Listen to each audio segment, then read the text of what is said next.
So they call it phylum Equicetophyta. That seems to be the more popular way to talk about it now, but older readings will still list it out as Sphenophyta.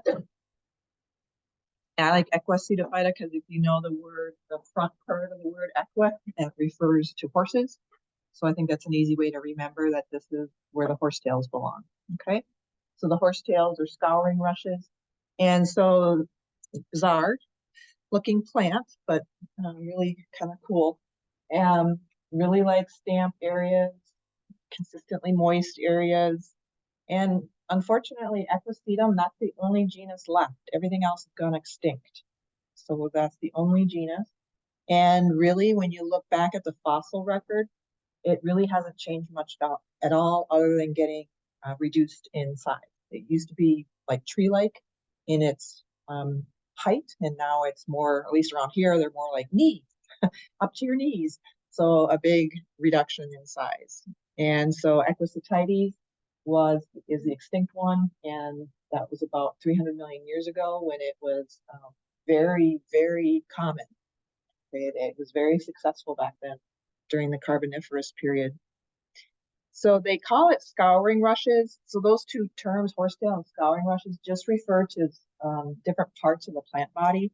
The part of I tend to call them all horsetails, but the scouring rushes is referring to the unbranched stem that looks very ribbed.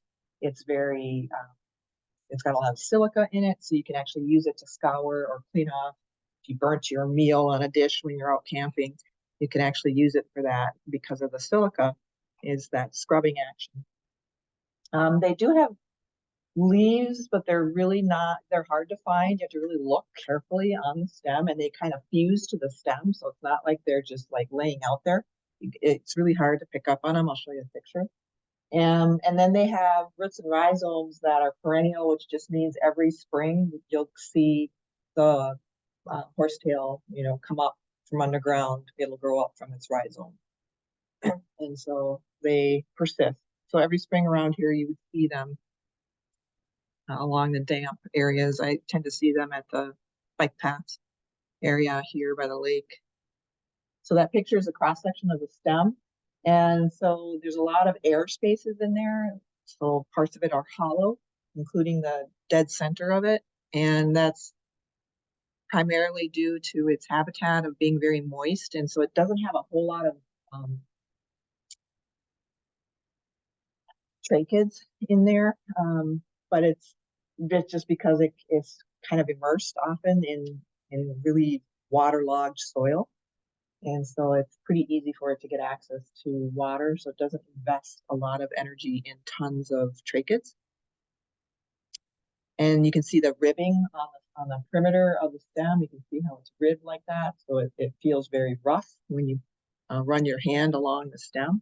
So the portion here, the stem that is kind of the two stems that are shown in the foreground that have the strobulus on each one, that's the version that you would say, oh, look at that scouring rush, okay? And then the other horsetails that you see here those are branches, those aren't leaves. So all that green stuff coming off the main stem, those are branches. And so if someone just saw those, they'd say, oh, look at the horsetails, okay? So that's how they talk about it, because it does kind of look like a horsetail. So their strobili are a little bit more sophisticated in their structure, and they're easy to spot when they have them. And then here on this image, right below the strobulus, that kind of grayish, brownish, those are the leaves. So they're all kind of fused onto the stem, and they do a little bit of photosynthesis, but by far it's the stem tissue that is nicely green and photosynthetic, and then the branch tissue is all green. All right, so the leaves don't do much. It's the branch and stems that do photosynthesis. You can see them in the woods around here too. This is a picture taken west of Marquette, where I was hiking, and you can see all the horsetails in the forest floor. So this is a damp area here, kind of a boggy area just off to the left. So they're there. If you train your eye and look for them, you'll see them if you find yourself in a consistently moist habitat. Okay, so there's just not many, Equisetum is the only genus left, so there's not a lot of variety out there. Okay, the phylum Polypodiophyta is the last one in the seedless vascular plant group that I wanted to talk about, and they win in terms of overall numbers. Ferns are the most successful today. There's more ferns than any of the club mosses, whisk ferns, and so on. Okay, and really they're the largest group of vascular plants when you look at all the terrestrial plants. It's common to think, well, most people can guess that angiosperms win. They have more species of angiosperms than any other, and that's true. And then most people say gymnosperms are next, and they're not. All right, so today, in today's Earth, gymnosperms are not second to angiosperms. It's actually the ferns. There's more ferns out there than gymnosperms. And so they still are very, very successful. If you look at all the different seedless vascular plants we've talked about so far, ferns win in terms of their diversity in where they live and their body form, their morphology. So they can be very diverse. So unfortunately, there's not a ton around here. If you want to see great fern diversity, go into the tropics. And so the tropical and subtropical areas of the world, that's where 3/4 of the fern species belong, and they thrive in those areas. And then most of those, you have to look up, not on the forest floor, but look on tree branches and tree trunks, because that's where you'll find a good chunk of them. So huge diversity in size when you look at the fern body. There can be leaves that are over 9 meters long, 9 meters long by 4.5 meters wide. That's huge. So Mauritia is a genus of tree fern that can be that big. And then there's leaves that are just a few millimeters in diameter. So tiny, tiny. So we'll look at a couple examples of aquatic ferns. So Azolla is tiny, tiny, tiny. And then Salvinia is much bigger. Here in the Midwest, the most common fern in terms of the number of individuals that you see when you're out hiking around, probably the bracken fern wins in natural habitats anyways. So the scientific name of that is Pteridium aquilinum, which you don't need to know the scientific name, but we do have plenty of ferns around here, and bracken fern is probably the most common. So impressive in their diversity.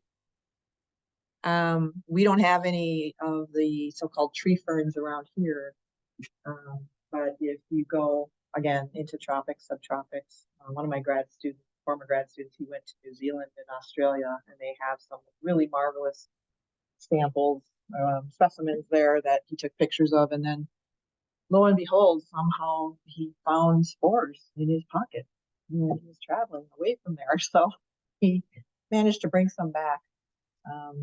That was back in the day when that wasn't such a big deal, but nowadays you can't do that. So Mauritia here is an example of a tree fern in a conservatory, and you can see how massive the fern fronds are. Here's a nice image of a tree fern. So if you didn't have any botany training, you might say it's a palm tree, but it's not. It's a tree fern. And so we don't have those around here, unfortunately. That'd be so cool. And then here's Azolla on a fingertip. And you can see how tiny those leaves are, just tiny, tiny. And depending on the environmental conditions, it could be bright green like you see up top, or sometimes it turns that beautiful kind of reddish orange brown color. And so it does produce pigments. They think these pigments get produced to protect itself from really high intensity light.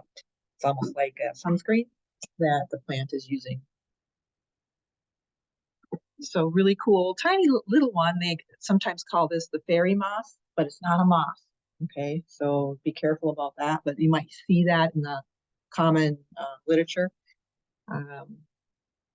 It's kind of fun name, but okay. Here is Salvinia on the left, And you can see its leaves are a little bit bigger. And then staghorn fern is a really cool looking epiphyte fern. It's very unusual leaf morphology. So speaking of leaves, when we get into the leaves of the ferns, we call them fronds, fern fronds. And you don't need to know all the words on here, just be aware that they're compound leaves. Okay, so that means that each little thing that you see, they call them pinnules, or it's okay if you say leaflet. I'm fine with that. So each one would be a pinnule or a leaflet. And so then you have to look at the entire thing. So if you look at the entire thing, you'd say, oh, look at that fern frond. Okay, so it's the whole thing. They don't always look like that though. They start out like this. So in the spring, you should try to train your eye to this. When the snow is melting away around here, look for these popping up on the forest floor. So they're growing up out of the rhizome underground. And so these are the so-called fiddleheads, that they are curled up like that. And they think they do that because it's easier to push through the soil and debris on the forest floor, so that they kind of have some strength as they're pushing through, and potentially snow as well. And so they're all curled up like that initially. And then as they come out and are more fully out of the soil, then they will start to unwind and, unfurl to their full, more flat leaf design. And so they actually have, this curling like that is caused by an asymmetrical growth early on. And so what happens is they grow faster on one side of the leaf than the other, and it just causes it to curl over like that. And so it's a pretty simple strategy to morph their leaf into a shape that is better able to push up against weight. And then as they unfurl, as it gets all the way out. And then just be aware they do tend to die off every year in fall. So if you ever landscape with ferns, ferns are beautiful for landscaping, but you have to appreciate that most of the plant body will just totally die off. And the rhizome will be good underground, but of course that you don't see that. And so if you ever landscape with ferns, you need to provide something else in that area too if you want a fall landscape that looks more filled in. I made that mistake my first year in a home where I didn't think about that too carefully. No strobili. Ferns don't have strobili. Here are just right a couple blocks from here, I took some images of some fern fronds coming up, and you can see all the leaves on the forest floor. And so they had to push their way through that.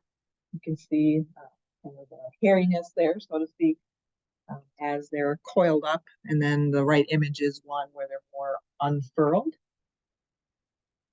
Here's some more comparisons of more curled up on the right, a little bit less curled up, coiled up on the left. So after they've been up in the spring and they've been growing for a while, eventually they're going to start making spores, but they don't have the strobili. We talked about how, briefly anyways, how they have sori. And so that's a collection of sporangia that are found on the underside of the fern frond. So you have to turn it over and look for that. And sometimes it'll be brown, sometimes it'll be covered by a flap of green tissue. So it'll just look like a green bump. So that tissue is the fancy word for that flap of tissue is called the indusium. And it's just extra protection because those spores are pretty precious. You want those nicely protected. And so some species will do that. And so it just depends on which species. Sometimes you can't see the brown sporangia that easily. And then they don't often turn brown until toward the end when they're more mature. So when you look at the sori under the leaves, it depends on the fern species, how they'll design that. And that's actually used for classification and identifying. And so you can look to see if the sori are more toward the edge, for example, or are they more closer to the mid vein? Do they have an indusium or not? So if you're trying to identify fern species, they'll ask you to look for all this. Okay, so but again, they're just all sori on the underside. and which is just a collection of sporangia. And so here you're looking at a sporangium here up top, and they're really well designed to be protective. So this dark brown portion here is very strong and protective layer. And then the spores are developing, and then eventually this will start to dry out. And as it dries out, the weaker part here, the so-called lip cell, those are weaker than the upper part. And so those will break open first. And it causes kind of a snapping action to the sporangia, where the two halves will snap apart from each other. And that helps kind of catapult the spores out in a way. So it's a pretty simple engineering design, but it does provide that little oomph to the spores as that breaks open. So here you're looking at a fern leaflet on the top, and this all of this down below hanging down, that's a sorus. So all taken together, it's a sorus. And you can see a sorus consists of many, many sporangia with spores inside. You can actually see a lot of the spores in here. You can actually see that thickened up portion of the sporangium. So they're under there. If you look for them, you tend to have to wait till fall, like now. So if you're all hiking around and see some ferns, turn them over, see what you got. Here, the green, so this has a dusium, flaps of tissue covering it over. There's a few spots here where you can see it looks like they're mature and ready to let go of the spores. So then if the spores land somewhere nicely damp and moist, they'll start to get active and germinate and grow. Here's a beautiful image of a sorus, nicely stained and really nice picture. So again, lots of spores, lots of sporangia. So ferns, you could go on and on and on because there's so many different ones. In lab, you saw a little bit, I think. Did we look at seedless vascular in lab, right? Yeah, so but there's just so many out there. But taken together, I just want to talk to you a little bit about the seedless vascular plants in general. When you look at their, how did they get established? How did they evolve? Again, you have to give credit to the mycorrhizal fungi. And so again, we see with this group of plants, just like what we saw with the bryophytes, that mycorrhizal fungi are associated with them and very important for them to survive and thrive. Another weird thing, especially with ferns, so this is more unique to ferns, but well, some of the other seedless vascular plants, there's this condition called polyploidy, and poly means many. Okay, so what they're saying here is that they have too many chromosomes, more than typical, which, if you think about us, you have 23 chromosomes from your mom, 23 from your dad. So that's 46. Well, plants can have more than that, and more than what they should have when you look at the number of chromosomes in the mom and the dad, so to speak. And so I'm not going to get into how that happens. Plant genetics, by the way, gets really complicated pretty quickly. So it gives me a headache when you get into the details of some of this. However, what it provides, this polyploidy can be a really good thing for these plants because it allows them to have extra genes that they can turn on, and some of those genes might give them a really good advantage to their habitat in what they're doing, and especially secondary metabolites. We know that many ferns in particular that are polyploids, they have all kinds of cool secondary metabolites. And so they're being looked at because of that for drug discovery. So if you're a scientist, you're like, I wonder, let's go find some plants that might have a lot of different secondary metabolites. You want to probably, a good strategy would be find some polyploid plants. It also makes them very resistant to herbivores and fungal pathogens. So a lot of ferns don't get bothered by plant pathogens. And actually they can cause some problems too, especially like with cattle ranchers. If cattle start grazing on ferns, it can make the cow sick, and sometimes it can actually cause miscarriages if it's a pregnant cow. And so they always have to be kind of aware of any ferns popping up in their grazing land. So here you see the cattle munching on the bracken fern.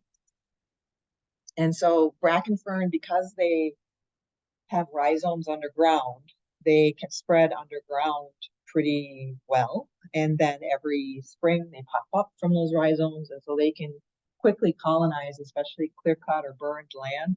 You'll see ferns, sometimes even like a monoculture of ferns. I've seen that happen here many times. If a tract of land's been cleared for construction and they don't start it right away, I often see bracken fern taking over. But bracken fern is toxic. And right now they're trying some biocontrol strategies, especially in cattle grazing lands. They're trying to use a fungus to kill off the fern. And this lower image is a river that is totally covered by Salvinia molesta. I like the scientific name. The common name is caribou weed, but it's a Salvinia aquatic fern. And they have had problems with it, especially in more southern areas. If it can gain a foothold, it can quickly spread. And then it starts clogging up waterways. And that's not good either. So they've used a beetle that is specific to eating caribou weed. That's all it eats. And they've had some success with that by releasing it out and letting it chew up all the leaves. So that's kind of some of the downsides. Certainly some of the upsides to the seedless vascular plants are there's many ferns, especially that are being sold for house plants. Landscaping and ferns are big business. People like to have those in their landscaping. That top image is a rice paddy. And so often what they'll do is after they harvest the rice, they'll let azolla get in there. And it's an aquatic fern, so it just floats and grows. And then what they'll do is they'll go in and like churn it under into the rice paddy, because azolla has with it a symbiotic bacteria called Anabaena. And so Anabaena hangs out in the leaf tissue of azolla, and its claim to fame, Anabaena is a cyanobacteria.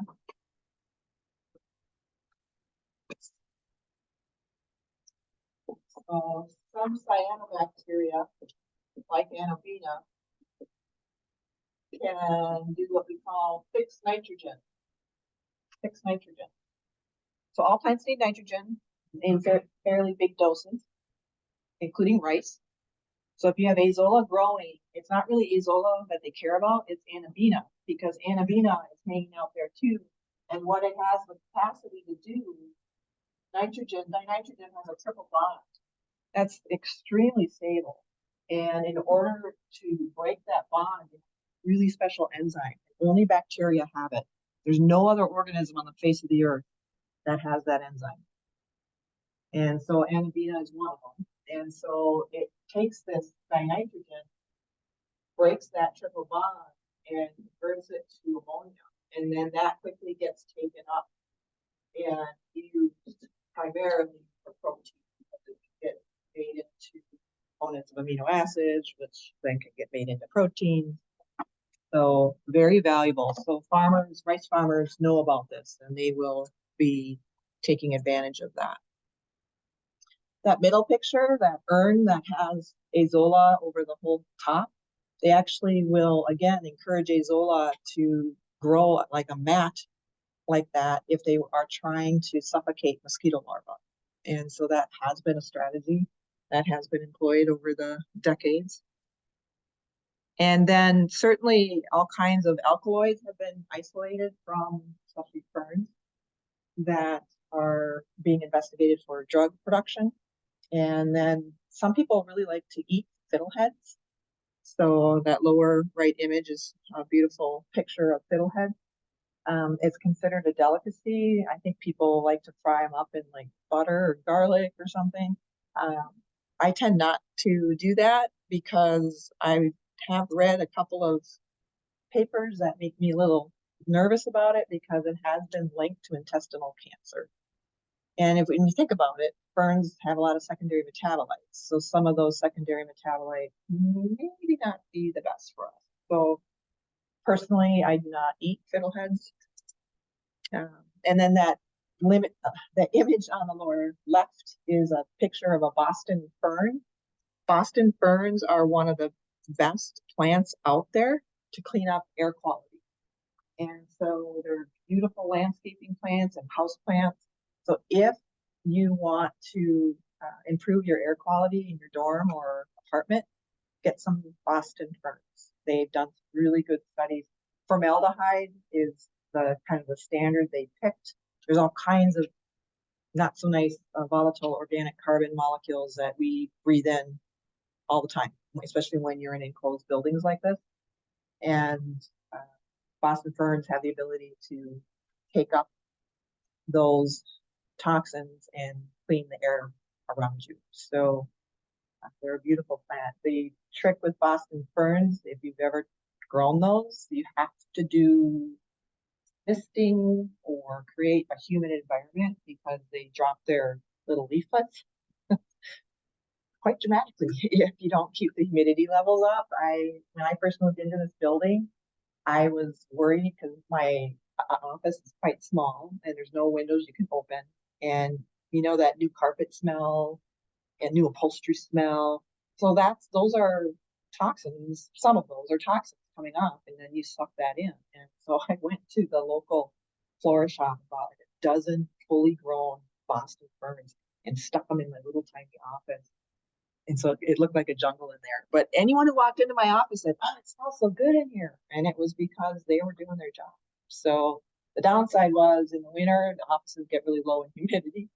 And then I started they were up high, so it looked like it was raining Boston fern leaflets all winter.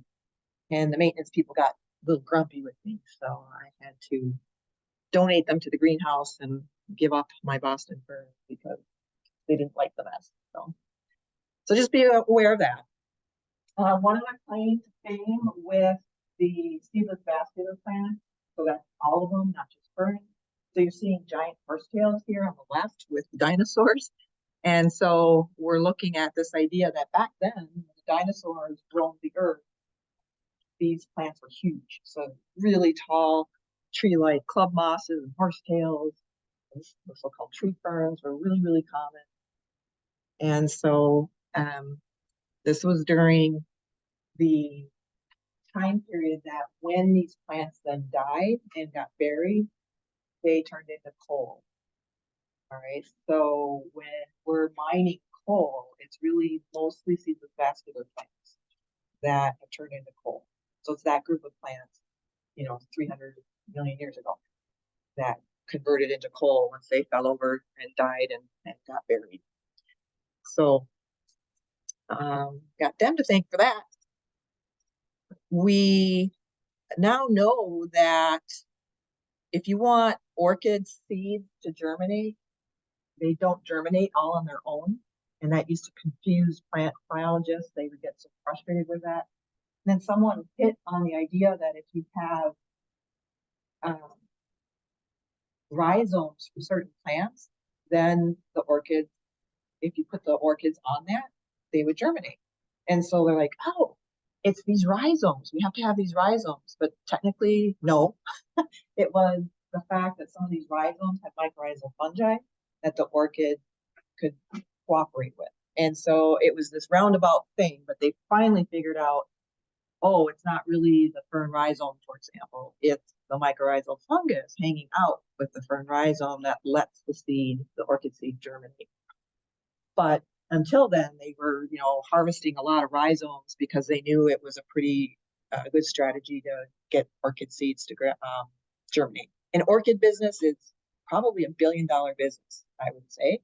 there are a lot of orchid fanatics around the world, and they're really expensive. A lot of them are anything. Certainly, you can, as I said, use ecosydum to scrub fiddleheads. They've actually used that to stuff furniture. You can eat some of these, although I wouldn't recommend the fiddleheads for eating myself, but you can also find ways to incorporate them for different ailments like diarrhea, fever, wounds. There are different seedless vascular plants that have been known historically to be used for that. One example, for example, is licorice fern, which you can actually find in some tea, store-bought tea currently. I can't remember the brand. Might be Celestial Seasoning, or they call it sore throat tea or something like that. Throat coat, I think it's called throat coat tea. And if you look on the ingredient list, I think it says licorice fern on there. And it does work. It does help with sore throats. It's actually quite effective. Dyes, that red dye you see there with ferns, and then of course basket weaving has a long historical tradition. So they have been used for many, many different things by humans over the centuries. And a lot of it has to do with the fact that they're can be polyploidy and have those extra chromosomes. So again, this is a paper that was published in 2017, Phytochemicals from Ferns, Potential for Medical Applications. So again, this idea of the polyploidy, that they're like, well, they have that many extra genes, that they must be, let's go hunting, let's see what kind of genes they are and what kind of secondary metabolites. And so when you look at, I started looking at published papers, and one thing I was rather dismayed to see when I was doing research for this, prepping for this part of the class, is that so much of the research on seedless vascular plants is not done here in America. A lot of it's done over in India, in Middle Eastern countries, but it seems like American scientists don't have seedless vascular plants on their radar. I couldn't really find too much. But what I did find was quite a list. And so looking historically through some of the papers, there's all of these, you don't have to write this all down because it's in the PowerPoint, but you can see that there are it's quite a list of chemicals that they're finding. Now, these all haven't got to the point where they're being used like in human use. They have to go through really rigorous testing, but they're in different phases of testing and discovery. So I think you'll start to see more and more of this. And if you trace the origin of the drug, you may find that it actually is a seedless vascular plant that's responsible, at least initially. And then, they may be able to do, what's the word, when you go into the lab and make it not artificial, yes. Synthetic, thank you. Synthetic. So they may end up doing synthetic work, but it all usually starts out with what can we find in nature, and then can we make vast quantities of that in the lab, or some of it's too complicated and they have to rely on the natural system. Okay, so that's the extent of the seedless vascular plant information that I wanted to provide. And then let me start into the gymnosperms. I think that slide set is posted, but let me just introduce that to you now for a few minutes here. And so with the gymnosperms, okay, so the seedless vascular plants, they are seedless. So they are still dealing with spores that they will fling out into the environment. All right, so now we're looking at, now we're going to get into seeds. All right, so the gymnosperms and the angiosperms are seed producing plants. So we need to start thinking about how the seeds get made. So now I'm going to start introducing a little bit more about life cycles. Up to date, we really haven't done that. We've just touched on it in lab with the alternation of generations. But now I'd like to get a little bit more into that. And then in the angiosperm group, we'll get into it in fairly good detail. right? So the idea, you've seen these slides, again, just trying to, make the grouping here where you can see that first the plants that came up on land were non-vascular. Those were the first ones, and then vascular tissue started to evolve, but they were still seedless. Now we have a huge, another kind of leap in the evolutionary process where you get into the seed plants. So the gymnosperms and the angiosperms, conifers and flowering plants. Okay, so getting more advanced on the evolutionary timeline here in the phylogenetic tree. You've seen this already. So this last line shooting off on the very right are the seed plants. Okay, and so that's what we're focusing on now.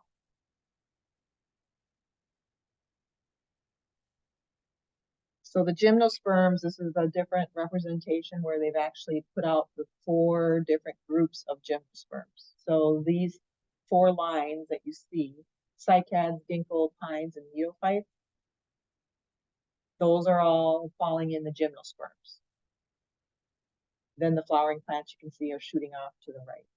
So the way to interpret this phylogenetic tree is that of the gymnosperms, the cycads are the most primitive because they're coming off this line first. So they're the most primitive. Yeah. Yeah. Yeah. One left.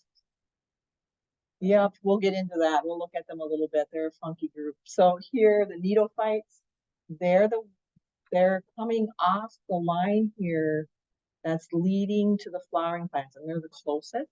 So the way to interpret that is that the neophytes are more of all the gymnosperms. It's the neophytes that are the closest to the flowering plants. Okay, so they think there was a common ancestor back where it forks here, and you see the neophytes shoot off, and then the angiosperms shoot off from that. Okay, so the neophytes have some interesting characteristics that are similar to flowering plants. And so they're kind of an odd duck when you look at some of the characteristics of the gymnosperm. So this table or this figure is just trying to show you when they were more popular, when their population levels were high and when they were low. So the fatter the figure means that there was more of them. And so you can see, for example, if you look at ginkgo phyta off to the right here, you can see how it wasn't very abundant during this time frame of the evolutionary time scale. And then it fattened out here, so that means there was more during the Cretaceous. Ginkgo was more, there's more species and more numbers of individuals. And then you can see how it way tapered down to current days. Okay. And then you can see the conifers here. Look at how they went whoop and got really fat. And so that means that they have become more and more popular. Okay, more species, more numbers of those species. So that's just something to look at in terms of thinking about their successes, relative successes, in terms of the evolutionary timeline. So we're looking at seed production. Up top is what we're going to focus on with the gymnosperms, looking at cones. We're going to be zooming into pine cones in particular, but cones in general. And that's where we're going to find pollen. And here they've shown where you can also find seeds being produced eventually. And so I think most of you as a kid, you played around with the seeds and watched them flutter as you fling them up in the air and they flutter around like kind of like damaged helicopters. But so we're going to get into how these seeds get made in the big picture scheme of things. And then, of course, they call these seeds exposed because they just sit on the top of the scale of the cone. So they're exposed. And you can see them when the cones open up and you can look down and see the seeds. They're right there. So they're exposed or naked is what they say. Angiosperms are enclosed seeds. So they're well protected. So that was a huge evolutionary adaptation for the angiosperms to be able to close up and really protect. All right, so we're going to get into the seeds on Monday, but the first thing I'll say about them, this really did allow for the baby plant in the seed, it had a really great ability to survive tough times, long winters, long time periods of drought, if they're in this seed design compared to spores that we've been talking about up to this point. Spores are not nearly as good as seeds in terms of handling tough times. Okay, we'll stop there. Have a good weekend, and we'll get on with this again on Monday.